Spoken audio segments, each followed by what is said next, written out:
அறிவோம் நன்றாழ்க குருவாழ்க குருவே துணை. பூண்டி மகான் பொன்னடி கமலம் போற்றி, கலர் சுவாமிகள் பொன்னடி கமலம் போற்றி. சிறிது இடைவெளி தான் இருந்தாலும் இப்போ தொடர்ச்சியாக மறுபடியும் சித்தர்களையும் சில இந்த லோகத்தில் நடக்கக்கூடிய விஷயங்களையும் பேசக்கூடிய ஒரு விஷயத்தை செய்யணும்னு சொல்லி இறை உத்தரவு. அதன் அடிப்படையில் இப்போ மீண்டும் உங்ககிட்ட பல தடவை சொல்லியிருந்தாலும் கூட வெவ்வேறு கோணத்தில் வெவ்வேறு சூழ்நிலையில் இந்த பிதர்களை பற்றியான விஷயங்கள் பேச வேண்டியிருக்கு. ஆடி மாதம், அந்த மாதத்தில் வரக்கூடிய அமாவாசை பிதர்களுக்கான ஒரு நாள், முன்னோர்களுக்கான ஒரு நாள். நம்மை விட்டு இந்த லோகத்தில் பிரிஞ்சு அந்த லோகத்தில் அங்கிருந்து நம்மை வாழ்த்தக்கூடிய, ஆசீர்வாதம் பண்ணக்கூடிய அந்த உயர்நிலை ஆத்மாக்களுக்கு நாம் நம்மளுடைய இந்த பூலோகத்திலிருந்து செய்ய வேண்டிய சில கடமைகள், திதிகள் அப்படின்னு சொல்கிறோம், சிராத்தங்கள்னு சொல்கிறோம். இதெல்லாம் செய்ய வேண்டியது நம்முடைய கடமை. அதுலேருந்து விலகுனா என்ன பாதிப்பு வரும் அப்படிங்கிறத பற்றியான ஒரு விஷயம்தான் இன்றைக்கி உங்ககிட்ட நான் பேச போகிறேன். சரியா ஆடி மாதத்து அமாவாசைக்கு முன்னாடி ஒரு வாரத்துக்கு முன்னாடி ஒரு அம்மையார் ஃபோன் பண்ணாங்க. ஐயா, நான் உங்ககிட்ட சில விஷயங்கள் பேசணும் சொல்லணும் அப்படின்னு சொன்னாங்க. என்ன விஷயமா அப்படின்னு கேட்டேன். ஐயா, நான் பரசுராமர் கஷேத்திரம் போகணும் அப்படின்னு சொல்லி என்கிட்ட கேட்டாங்க. தாராளமாக போயிட்டு வாங்களம்மா, உங்களுக்கு அதில் என்ன சந்தேகம், எப்படி போகணும் என்ன ஏதுன்னு வழி நெறிமுறைகள் ஏதாவது தெரியணுமா அப்படின்னு சொல்லி கேட்டேன். இல்லையா, எனக்கு அந்த பரசுராமர் கஷேத்திரத்தை பற்றி எனக்கு தெரியாது, ஆனால் அங்கே போகணும் அப்படின்னு ஒரு 2-3 பேர் சொல்லும்போது அதை எப்படி போகிறது என்ன ஏதுன்னு சொல்லி அப்பன் சிவன்கிட்ட தான் நான் கோரிக்கை வச்சேன். நான் ஒரு சிவனடியார்,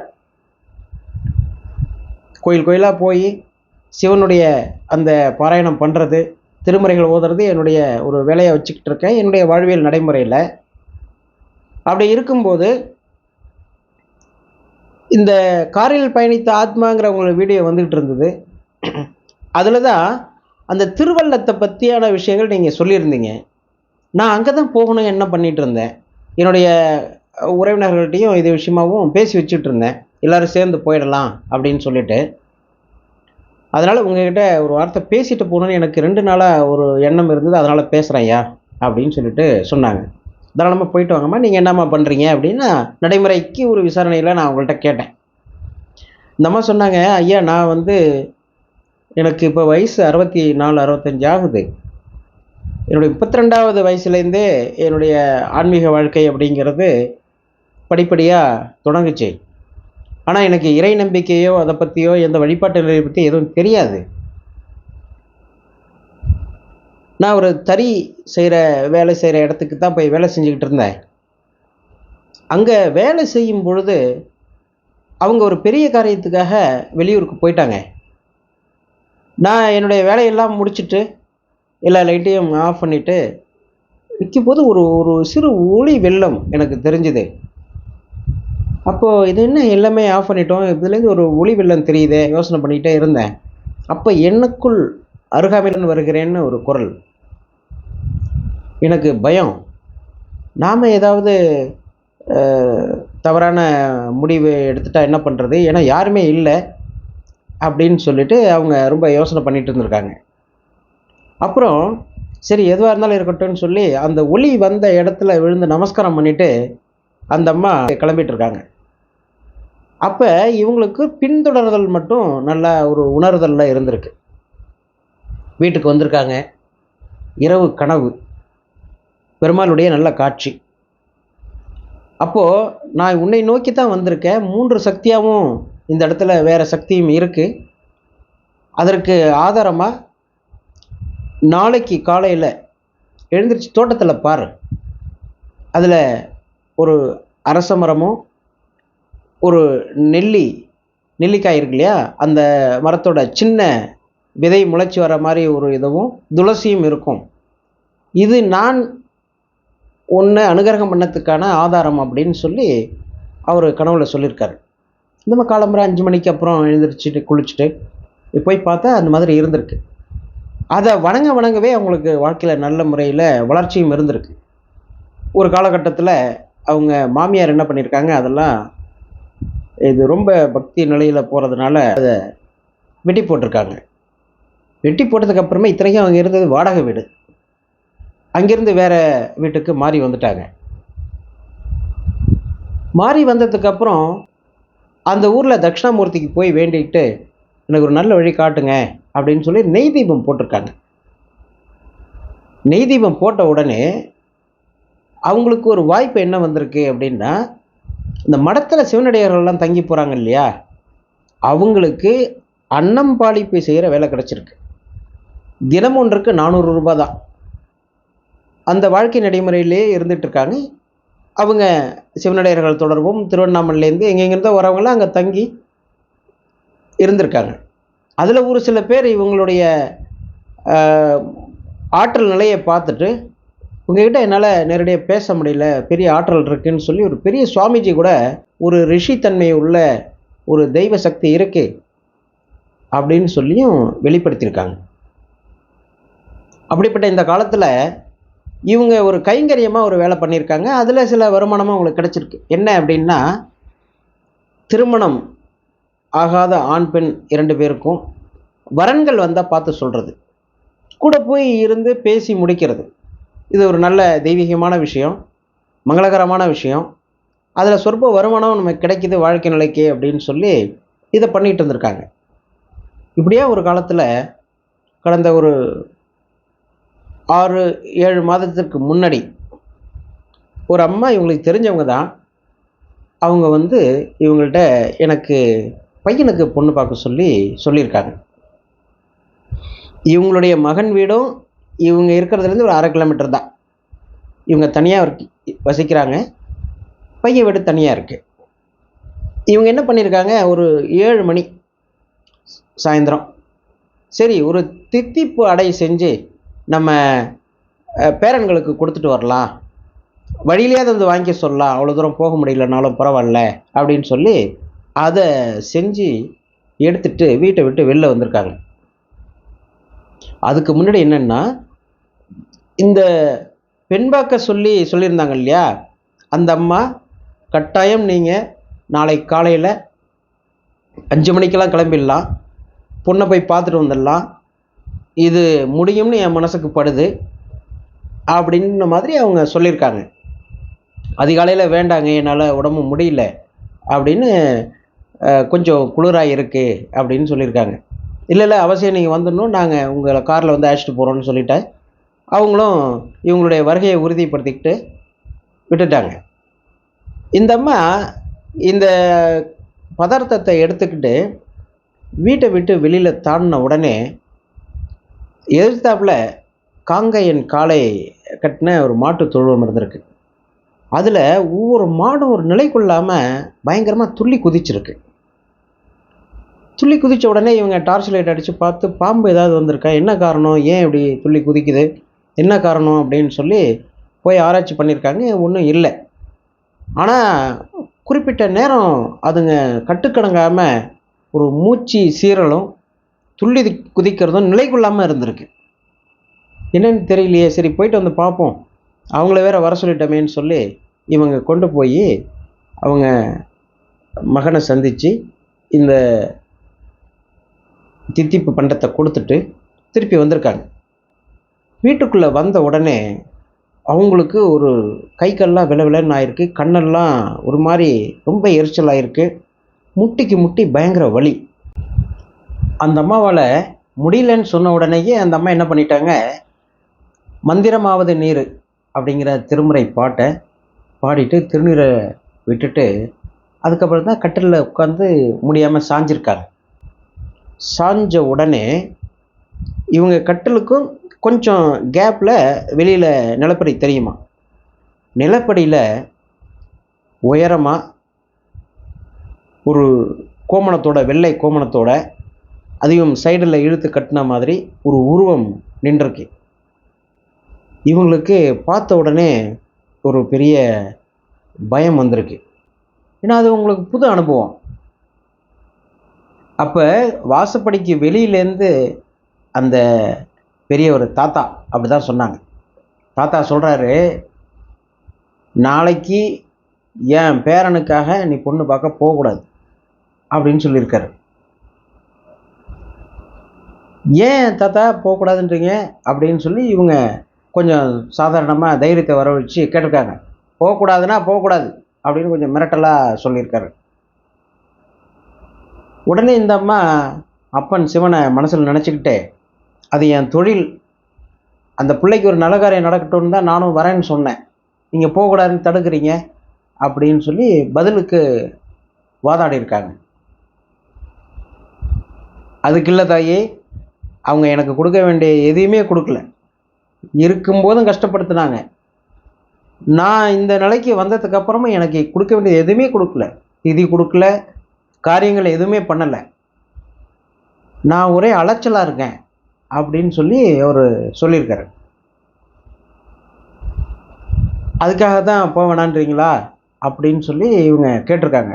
ஆமாம், நான் எத்தனையோ முறை உணர்த்திட்டேன், பல பேர் மூலயமா சொல்ல வச்சுட்டேன், கொடுக்க முடியாதுன்னு மகன் சொல்கிறான், பேரனுக்கு திருமணத்தை மட்டும் நான் எப்படி நடத்த விடுவேன், அதனால் முன்னோர்கள் நாங்கள் நடத்த விட மாட்டோம் அப்படின்னு சொல்லி அவர் ரொம்ப ஆணித்தரமாக சொல்லியிருக்காரு. இவங்களுக்கு இன்னும் இவ்வளோ அதிகாரமாக சொல்கிறாரே அப்படின்னு சொல்லிட்டு இவங்க மறுபடியும் சிவனுடைய பாட்டை சொல்லி பாராயணம் பண்ணிவிட்டு துண்ணூரை விட்டுட்டு வாயில் கொஞ்சம் விபூதியை போட்டுட்டு மகனுக்கு ஃபோன் பண்ணியிருக்காங்க.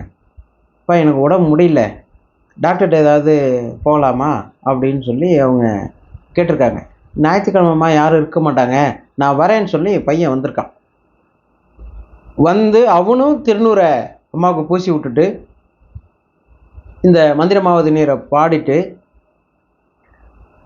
நீங்கள் தைரியமாக இருங்கம்மா, காலம்பரை டாக்டர்கிட்ட போகலாம் அப்படின்னு சொல்லிட்டு வீட்டில் இருந்த ஒரு டேப்லெட்டை மட்டும் எடுத்துக்கொண்டாந்து கொடுத்துட்டு பையன் போயிட்டான். சரியாக 4:30-5 மணிக்கெலாம் அவங்க ஃபோன் பண்ணுறாங்க, அங்கே நிற்கிறோம் வாங்க அப்படின்னு. இவங்க என்ன சொல்லியிருக்காங்க, இல்லைங்க நான் வரலை, ஏற்கனவே இந்த மாதிரி உங்கள் மாமனார் வந்து என்கிட்ட இது மாதிரி சொல்லிட்டு போயிருக்காரு அப்படின்னா அவங்க அதை ஏற்றுக்கிற மாதிரி இல்லை. அவர் இப்படி தாங்க ஏதாவது ஒன்று சொல்லுவார், அதெல்லாம் நாங்கள் ஒன்றும் பெருசாக நாங்கள் எடுத்துக்கல, நீங்கள் சொன்ன மாத்திரத்துக்கு வந்து காரில் ஏறுங்க அப்படின்னு சொல்லி அவங்க பேசியிருக்காங்க. அப்போ இந்த அம்மா என்ன பண்ணியிருக்காங்க, போய் சிவன்கிட்ட நின்று வேண்டிகிட்டு இருக்காங்க. அப்போ அவங்க மனசில் ஒரு எண்ணம் தோணியிருக்கு, இந்த பையனுடைய திருமணம் நடக்குதோ நடக்கலையோ நமக்கு தெரியாது, அவங்க தாத்தா நடத்த விடுவாரோ என்னமோ நமக்கு தெரியாது, ஆனால் வரேன்னு சொல்லி அந்த பொண்ணுக்கு வீட்டுக்கு ஃபோன் பண்ணி சொல்லிட்டோம், அந்த பொண்ணு எதிர்பார்ப்பில் இருக்கும், பொண்ணு பார்க்க வரவங்க வருவாங்கங்கிற நம்பிக்கையில் இருக்கும். அது மனசுக்குள்ளே அந்த எண்ண சிந்தனை இருக்கும்போது நாம் இந்த ஒரு விஷயத்த சொல்லி அங்கே போகாமல் இருந்தாக்கா அந்த பொண்ணோட நிலைமை என்ன, நாம் ஒரு பொண்ணு தானே அப்படின்னு அவங்க மனசில் எண்ணம் பண்ணிக்கிட்டு சரிதான் பார்த்துக்கலான்னு போயிட்டுருக்காங்க. போய் பார்த்துருக்காங்க, பேசியிருக்காங்க, அதுக்கப்புறம் வந்துட்டாங்க. வந்த உடனே இவர் திருப்பி வராரு, நான் அவ்வளோ தூரம் சொன்ன காட்டியும் நீ எப்படி போன அப்படின்னு அதிகாரமாக கேட்டிருக்காரு. என் தொழில், அடுத்தது நான் இந்த பொண்ணோட நிலைமையை நினச்சி தான் போனேன், நீ நடத்தாமல் போ, அது ஓ விருப்பம், இங்கே வந்து தொந்தரவு பண்ணாதன்னு இவங்க அதிகாரமாக சொன்ன உடனே சரிதாயே உன் நிலைமையே எனக்கு புரியுதுன்ட்டு போயிட்டுருக்காரு. இவங்க மெதுவாக அவங்கக்கிட்ட சொல்லியிருக்காங்க, மாமனாருக்கு இது மாதிரி திதி கொடுங்க அப்படின்னு. அவங்க கொஞ்சம் எகத்தாளமாக, திதி கொடுத்தா எங்கள் வீட்டில் யாராவது ஒருத்தங்க பாரம்பரியமாக திதி கொடுக்குறவங்க இறந்து போடுவாங்க, நாங்கள் அதை நிறுத்திட்டோம், கொடுக்க மாட்டோம் அப்படின்னு பதில் சொல்லியிருக்காங்க. ஆனால் எந்த நல்ல காரியங்களும் நடக்கிறதில்ல, ஒரு சரியான விஷயங்கள் இல்லை, பணம் காசு மட்டும் இருக்குது, பாக்கி வேறு எந்த நல்ல காரியங்களும் நடக்கிறதில்ல. அவங்களுக்கு ரொம்ப சிரமமாக இருக்குது, ஊரெல்லாம் பேச்சாக இருக்குது, சொந்தக்காரர்கள் மத்தியில் அது பெரிய இதாக இருக்குது, ஏதாவது ஒன்று பண்ணி அதை பண்ணிடணும்னு நினைக்கிறாங்க. இன்னை வரைக்கும் அது நடைமுறைக்கு வரல. இதெல்லாம் நம்புகிற மாதிரியாக இருக்குதுன்னு கேட்டவங்க அதுக்கப்புறம் பல இடத்துல சொல்லியிருக்காங்க, இது மாதிரி இருந்தாலும் நாங்கள் செய்ய மாட்டோம், எங்கள் வீட்டுக்காரர் செய்ய முடியாதுன்னு சொல்கிறாரு அப்படின்னு அந்த அம்மா சொல்லிட்டுருக்காங்க. இந்த நிமிடம் வரைக்கும் கூட அந்த பையனுக்கான சூழ்நிலைகள் எதுவும் சரியாக அமையல. மறுபடியும் இவங்களே வந்து வேறு எதாக இருந்தால் சொல்லுங்கள் அப்படின்னு சொல்லி திருப்பி சொல்லியிருக்காங்க. தாத்தா ஒரு வார்த்தை சொல்லியிருக்காரு, ஏதாவது ஏக்குமாக்கு பண்ணால் கூட வர்ற பொண்ணு அங்கே சரியாக வாழக்கூடிய நிலை இருக்காது அப்படின்னு சொல்லியிருக்காரு. அது வேறு அந்த அம்மாவுக்கு ஒரு பயம். அதனால் அந்த விஷயத்துலேருந்து அவங்க ஒதுங்கிக்கிட்டாங்க. ஒரு விஷயம் எனக்கு புரிதலுக்கு என்ன அப்படின்னா, நாம் இந்த காலகட்டத்தில் இருக்கோம். இது ஆதி காலத்துலேருந்து நம்மளுடைய பாரம்பரியமாக நம்மளுடைய சம்பிரதாயத்தில் வர விஷயம் நீத்தார் கடன் அப்படிங்கிறது. நம்மை விட்டு நீங்கியவர்களுடைய கடன். அப்படி ஒரு உலகம் இருக்கா? அப்படி ஒரு ஆன்மஸ்வரூபம் இருக்கா? ஆன்மாக்கள் அப்படித்தான் கேட்குமா? அது என்ன நிலைப்பாட்டில் இருக்குது அப்படிங்கிறது பல விஷயங்கள் இதில் இருக்குது. நானே கண் கூட நான் இருக்கிற பகுதியில் ஆலமரத்தில் ஒரு நாள் பார்க்குறேன், ஏகப்பட்ட ஆத்மாக்கள் உட்காந்துருக்கு. எதுக்காக அப்படின்னா, கீழே தான் திதி கொடுப்பாங்க, குளக்கரை ஓரத்தில். அதில் இன்னும் கண்கூட நான் பார்த்தது, சில ஆத்மாக்கள் ஜோடியாக இருக்குது, ஆணும் பெண்ணுமா இருக்குது. அவங்க எந்த நிலையில் இறந்து போனாங்கன்னு எனக்கு தெரியல. சில இது ரொம்ப சோகமாக இருக்குது, சில இது வழியே பார்த்துக்கிட்டு இருக்கு. இதை நான் என் கண் கூட பார்த்த விஷயம். அதே போல் தஞ்சையில் இருக்கக்கூடிய எனக்கு ரொம்ப மனதிற்கு நெருக்கமான கனக சுப்புரத்னம், அவர் சொன்ன விஷயமும் இதே தான். இப்படி ஆத்மாக்கள்லாம் வந்து நிற்கிறது கேட்குறது உண்மையா அப்படின்னு திருவையாத்தில் அவர் ஒரு கேள்வி கேட்டு நிமிரத்துக்கு முன்னாடி திதி கொடுக்குறவங்களுக்கு பின்னாடி நிறைய கரிய உருவங்களில், வெள்ளை உருவங்களில் ஆத்மஸ்வரூபத்தை பார்த்துருக்காரு. சில ஆத்மாக்கள் நம்மளுடைய உறவினர்கள் வருவாங்களா, கொடுப்பாங்களா, கொடுக்க மாட்டாங்களா, இந்த ஏக்கத்தோடு நிற்கிறதையும் பார்த்துருக்காரு. அதனால் இந்த திதி அப்படிங்கிற விஷயம் காலங்கள் மாறலாம், காட்சிகள் எப்படி வேணாலும் மாறலாம். ஆனால் இன்னைய வரைக்கும் உயிர்நிலை எப்படி போகுது, எப்படி வந்து இந்த பிரபஞ்சத்தில் இன்னாருக்கு இன்ன உயிராக வெளியில் வந்து கர்மாவை அனுபவிக்குதுங்கிறதெல்லாம் பிரபஞ்சத்துடைய விதி, இறைவனுடைய விதி. அதை யாரும் மாற்ற முடியாது. அறிவியல்னால் நாம் பல விஷயங்களை இன்றைக்கி நமக்கு சாதகமாக பண்ணிக்கலாமே தவிர, நம்ம ஆத்மா விஷயத்தில் எந்த விதியும் யாரும் ஒன்றும் பண்ணிட முடியாது. அதே அறிவியல் கூட ஆத்மா இருக்குங்கிற நிரூபிக்கிற விதத்தில் பல விஷயங்களை நமக்கு சொல்லிக்கிட்டே தான் இருக்குது. இப்போ திருவள்ளம், அது வந்து பரசுராமர் கஷேத்திரம்.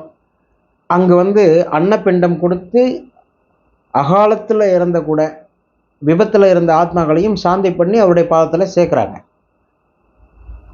ஒவ்வொருத்தருக்கு இயற்கை மரணம்னு இருக்கும். இந்த விதி வரைக்கும் அவங்க இந்த பூலோகத்தில் ஜீவிதம் பண்ணலாம் அப்படின்னு சொல்லி, அது வரைக்கும் இருந்தவர்களோட நிலை வேறு. அதே அவங்களுடைய வாழ்க்கை நிறையில் 2-3 கண்டங்கள் இருக்குது அப்படின்னா, அந்த கண்டங்கள் அவங்க இந்த லோகத்துலேருந்து போயிட்டால் கூட அவர்களுக்கு எழுதுகிறாங்க இல்லையா, லிபின்னு தலை விதி. அந்த பிரம்மச்சோடியில் 85 வயசு வரைக்கும் ஜீவிதம் பண்ணணும்னு இருந்தால் சொச்ச காலத்தை அவங்க கழித்து தான் ஆகணும். அந்த காலகட்டத்தில் ரொம்ப அலைச்சலாகவும் இருக்கும். அந்த நேரத்தில் கொடுக்குற இந்த திதி நெறிமுறைகள் தான் அவங்களுக்கு சாந்தப்படுத்தும், திருப்திப்படுத்தும். ஒரு வகையில் அது அவங்களுக்கான பசியாறுதல் விஷயம்னே சொல்லப்படுது.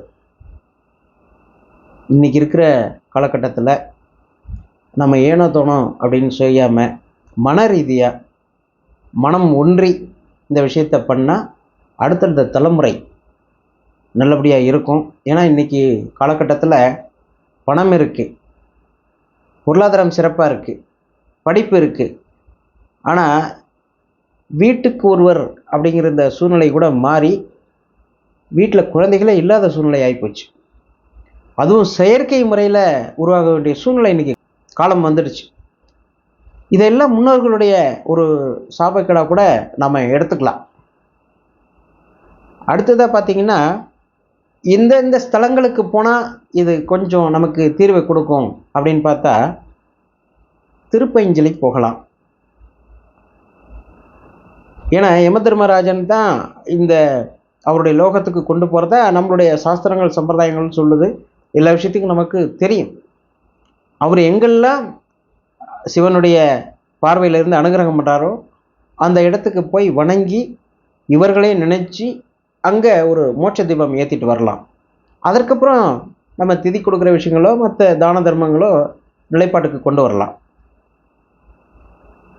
அதே போல் திருவெண்காடு, அங்கு காசிக்கு நிகரான பாதம் இருக்குது, சிவனுடைய பாதம் இருக்குது, அங்கே செய்யலாம்.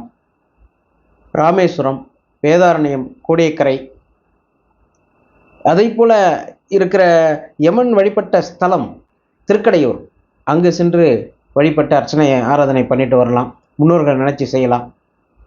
தெய்வத்தோட உத்தரவு என்ன அப்படின்னா, எல்லா கோயில்கள்லேயும் கொடிமரம் தாண்டினதுக்கு அப்புறமே கோபுரத்துக்கு வெளியில் காவல் தெய்வங்களும் கோபுரத்துக்கு உள்ள நல்ல ஆத்மாக்களும் நற்தேவதைகளும் நம்மளுடைய இந்த பிரார்த்தனையை வாங்கி சிவன்கிட்ட சமர்ப்பிக்கிற காரியத்தை பண்ணக்கூடிய நிறைய தேவதைகள் உண்டு. அந்த தேவதைகள்கிட்ட மனதார நம்ம வேண்டிக்கலாம். முன்னோர்கள்ட்ட நான் ஏதாவது தவறு செய்திருந்தாலோ, அவர்களுக்கு செய்யப்பட்ட விஷயங்கள் விடுபட்டிருந்தாலோ, சிவன்கிட்ட என்னுடைய சார்பாக நீங்கள் என்னுடைய வேண்டுதலை சமர்ப்பிக்கணும் அப்படின்னு வேண்டிட்டு கூட வரலாம். இது இன்றளவும் நடக்கிற விஷயம். கண்ணுக்கு புலப்படலை அப்படிங்கிறதுக்காக அந்த விஷயம் இல்லை அப்படிங்கிறது இல்லை. எப்போதும் எல்லா காலத்திலையும் அது தன்னுடைய ஆற்றல் செயலாற்றலாக தான் இருந்துக்கிட்டு இருக்கு. அடுத்ததாக யம தர்மராஜாவுக்குன்னு தனி சன்னதியே உண்டு, திருப்பைஞ்சிலை போல. அந்த ஸ்தலம்தான் திருவாஞ்சியம்னு பேர், ஸ்ரீவாஞ்சியம்னு கூட சொல்லுவாங்க.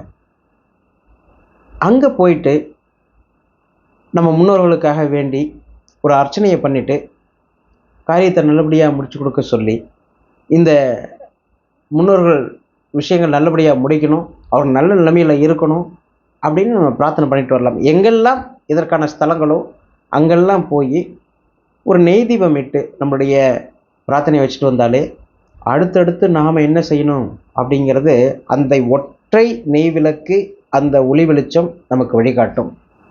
அடுத்தடுத்த பதிவில் சித்தர்களுடைய அழைப்புகளை பற்றியும், எனது நண்பருக்கு சித்தர்களுடைய கூட இருந்த அனுபவத்தை பற்றியும், அடுத்ததாக இந்த வாழ்வியல் நடைமுறையில் நமக்கு பல சிக்கல்கள் இருக்குது, எது பாதுகாப்பு எது பாதுகாப்பு இல்லை அப்படின்னு கண்ணுக்கு தெரியாத சில மறை சக்திகள் இருக்குல்ல, அந்த சக்திகள்கிட்டேருந்து நாம் எப்படி தினப்படி சொல்லக்கூடிய விஷயங்கள்லேருந்து நம்மளை பாதுகாத்துக்கலாம் அப்படிங்கிற விஷயத்தில் அடுத்தடுத்த பதிவில் அவசியம் சொல்கிறேன். அடியேன் பால நடராஜன். நன்றி, வணக்கம்.